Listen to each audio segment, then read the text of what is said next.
Assalaamu calaykum waraxmatullaahi wabarakaatu. Salaan kadib, maanta waa maalin dhiirigelin aan ka hadli doonno. Ku soo dhowaada mowduuca maanta.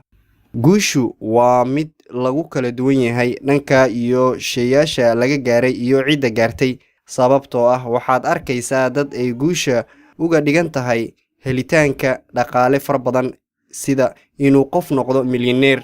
Dadka qaarna waxay uga dhigan tahay inay ku guulaystaan koobab sida ciyaaryahanada. Dadka qaar waxay uga dhigan tahay inay guul caafimaad dhanka iyo jirdhiska ka gaaraan. Waxaad arkaysaa qof markiisii hore aan dhisnayn kaasoo ugu dambeyn dhisaya jirkiisa. Taasi waxaan dhihi karnaa waa guul caafimaad ee uu gaaray qof. Sidaa daraaddeed, waxaan halkan ku soo gudbin doonaa liiska 10 waxyaabood oo ay ka siman yihiin dhammaan dadka guulaystay. Waxay ku fuliyeen meel walba iyo wax walba oo waa laga guulaystay la dhihi karo.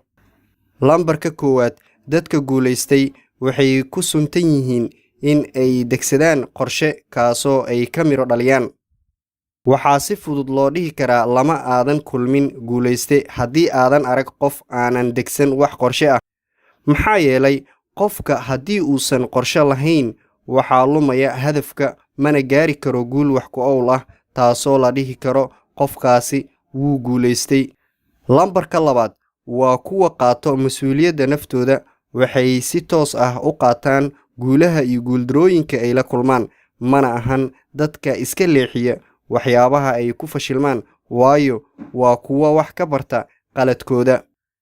Lambarka 3 waxay leeyihiin akhlaaq wanaagsan. Dadka aan idin tilmaamayo waa dad akhlaaq ahaan wanaagsan.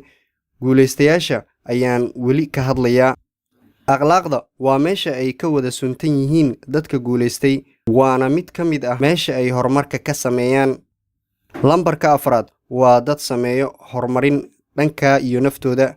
Haddii aad tahay qof isdhiibid badan, ma noqon kartid guulayste.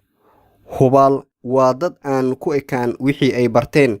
Waa dad barta wax walba oo ay ku horumarin karaan naftooda.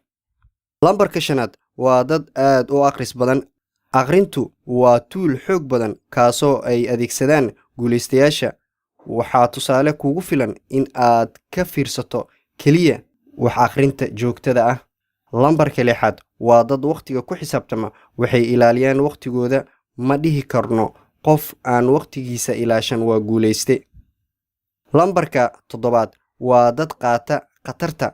Waxay u bareeraan shay uusan qof walba ku dhiiran, mana labalabeeyaan. Lambarka 8 waa dad hore u socod badan. Marka ay la kulmaan turanturooyinka hadafkooda kama leexdaan. Waa mid ka mid ah astaamaha ugu waaweyn. Qof walba oo naga mida ayaa la kulmaya caqabado ka hortaagan hankooda.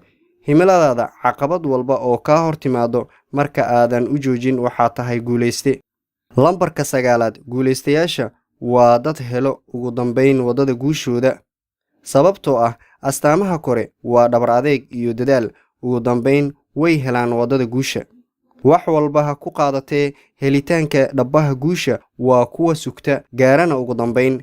Lambarka 10 dadka aan ka hadlayo waa dadka sameeyo wax walba oo ay jecel yihiin. Waa astaanta ugu dambayso. Waa habdhaqankooda. Guushana waa dhankooda. Ugu dambeyn, daawadaha sharafta leh, waxaan ku su'aalayaa haddii aad isku aragtay astaamahan, maxaa kaa hortaagan inaad mar walba guulaysato sidii Khabiib oo kale?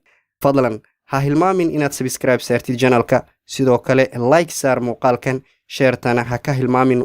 intaasi waan isku leenahay. Waxaan ku leeyahay assalaamu calaykum waraxmatullaahi wabarakaatu.